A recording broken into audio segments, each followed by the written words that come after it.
Halo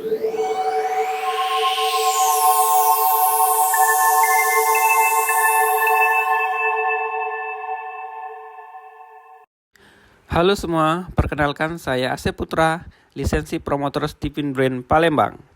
Kali ini kita akan membahas mesin kecerdasan Thinking Introvert ya. Thinking Introvert adalah jenis kepribadian yang berbasiskan kecerdasan logika yang proses kerjanya dikemudikan dari dalam dirinya menuju keluar dirinya.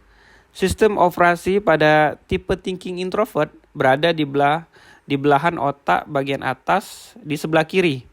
Hal ini menyebabkan tuan yang punya badan menjadi membiayai sendiri keperluan untuk memutar kepalanya.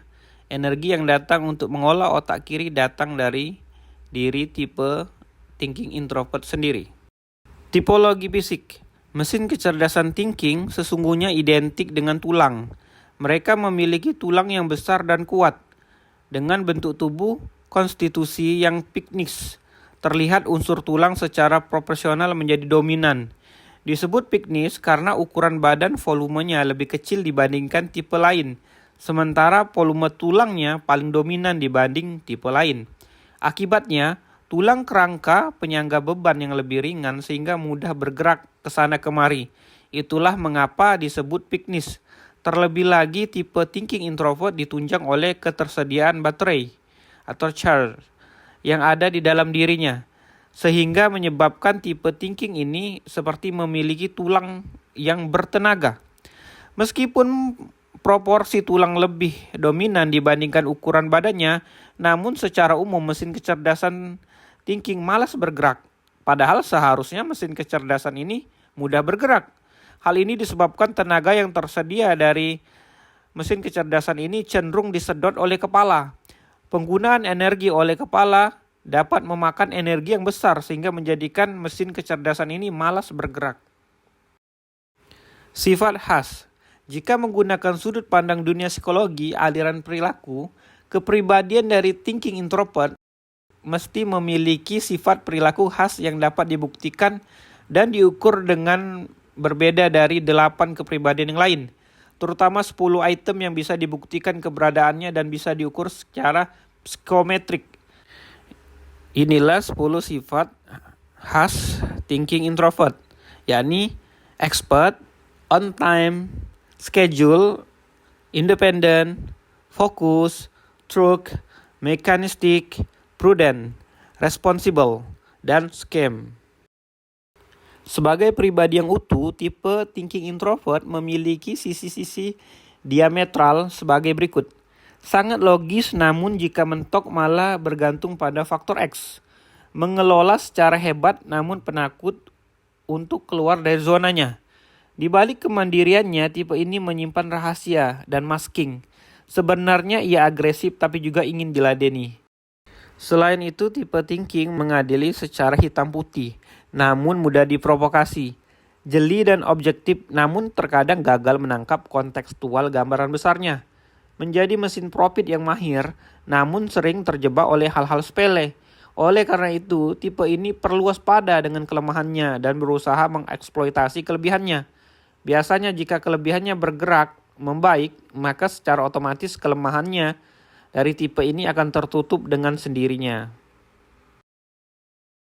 Kelebihan tipe thinking memiliki kekhasan karena memiliki kemampuan menalar secara mendalam dalam wujud penguasaan teknologi, mesin dan mekanika yang melebihi 8 jenis kepribadian yang lain. Kelebihan ini dapat disepadankan dengan kecerdasan teknik atau disebut TQ, Technical Quotient. Tipe TI memiliki kelebihan yang otomatis berfungsi dalam cara kerjanya yang terbiasa efektif. Tipe ini memperlakukan pekerjaannya dengan output per standar yang harus tinggi. Pekerjaan tipe ini mesti efektif dan menghasilkan kepastian yang tinggi pula. Pada akhirnya, tipe thinking akan mengelola proses dan menata sistem sehingga pada akhirnya aktivitas berjalan dengan cara yang penuh kepastian. Chemistry. Dengan kekuatan pada spesialisasi, kepakaran atau kemampuan otak kiri, kemandirian, karakter yang seperti tulang atau ibarat besi yang kokoh, Bahkan keberadaan tulang yang lebih dominan dibanding ukuran badan menjadikan orang TI akan jauh lebih sukses kalau ia memiliki tapak untuk menekuni aktivitasnya. Tipe TI jangan menjalankan usaha yang tidak memiliki tapak, atau markas, atau kantor, atau bengkel permanen. Hal tersebut akan menyebabkan usahanya tidak stabil dan tidak terstruktur. Tipe ini harus memulai dari lokasi tertentu dan menumbuh kembangkan hingga besar. Lokasi itulah tapak yang akan membuat tipe TI meraih tata sebagai kekuasaannya. Kebesaran tapanya akan sejalan dengan kebesaran tahtanya dan kekuasaannya. Peranan. Dengan fungsi kepala yang dominan, tipe thinking lebih senang jenis pekerjaan yang memerlukan berpikir keras sehingga dapat menyelesaikan masalah hingga tuntas. Ia dapat menyusun serangkaian logika sebagai metode untuk menyelesaikan masalah. Hal inilah yang membuat tipe thinking dianggap bertangan dingin. Setiap masalah yang menjadi tanggung jawabnya dapat diselesaikan dengan baik. Kemudian jika kemampuan kepala tersebut digabungkan dengan karakter tulang yang kokoh, maka akan melahirkan kepribadian yang teguh dan keras kepala. Jika tipe thinking dikemudikan dari dalam keluar menjadi tipe TI akan muncul sifat yang lebih mandiri. Hal ini membuat tipe ini menyukai peranan sebagai orang yang menguasai masalah dan dapat bekerja sendiri seperti seorang pakar. Kepakaran dari tipe ini menjadi lebih spesifik, misalnya seperti seorang spesialis. Hal ini disebabkan cara kerja kemudinya yang datang dari dalam keluar, sehingga ia memiliki mesin pendorong sendiri untuk menekuni atau menggali masalah secara khusus dan mendalam. Target dan harapan. Target kerja dari tipe thinking introvert adalah menghasilkan kestabilan dalam penuh kepastian. Kemampuan pengelolaan tipe thinking introvert sangat bagus. Ia mampu mengkalkulasi segala macam unsur yang akan menimbulkan kesalahan yang diperkirakan mengganggu kerjanya dan mencari jalan keluar setiap masalah dengan belajar kepada informasi yang direkamnya. Pengharapan dari tipe ini terletak pada kemampuan pengelolaannya yang efektif, menjalankan tugas sehingga ia semakin layak diberi otoritas yang lebih besar. Arah merek. Bagi tipe thinking introvert, kepakaran menjadi merek dirinya. Dengan kepakarannya, tipe ini akan kepake kemana-mana. Tarif per jam dari tipe ini akan menjadi semakin mahal karena kepakaran tersebut. Masyarakat luas atau pasar pada umumnya akan menyebut nama tipe ini ketika mencari pakar di bidang tertentu. Cara belajar. Pada umumnya, tipe thinking introvert tidak mengalami masalah dalam hal belajar. Pada umumnya, materi pembelajaran memerlukan cara kerja otak yang menalar, berhitung, dan menstrukturkan.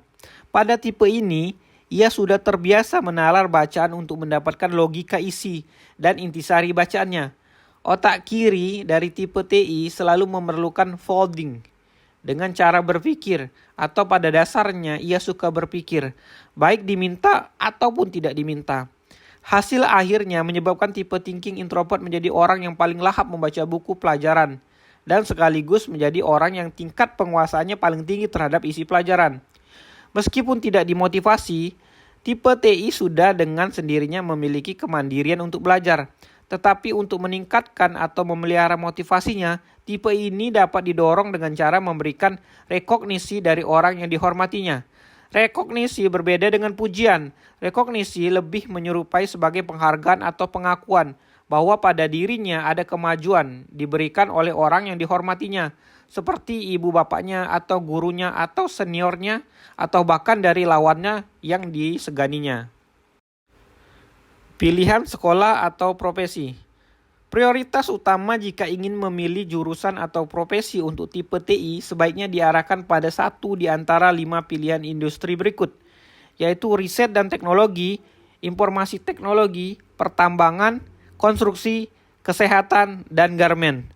Selanjutnya, pilihan lain dari jurusan atau profesi yang sesuai untuk tipe TI sebagai berikut.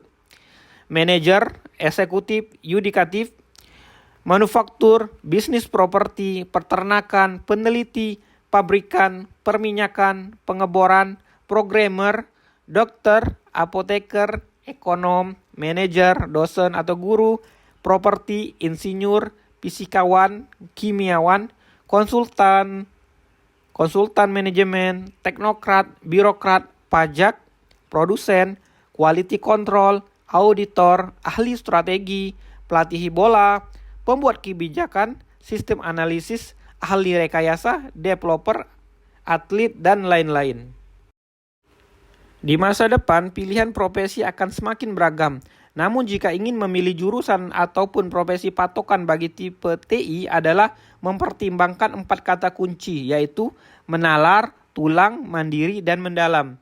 Artinya jurusan atau profesi yang dipilihnya didominasi oleh unsur-unsur yang memerlukan daya nalar, mengandalkan pendirian yang kuat atau bahkan profesi yang betul-betul mengandalkan tulang dalam pengertian sesungguhnya, seperti atlet, balap sepeda, taekwondo, lari, renang, dan lain-lain, dan dapat memanfaatkan kemandiriannya dalam bekerja serta bidang-bidang yang memerlukan kedalaman atau spesialisasi seperti insinyur atau teknokrat. Sekian penjelasan untuk mesin kecerdasan tipe thinking introvert.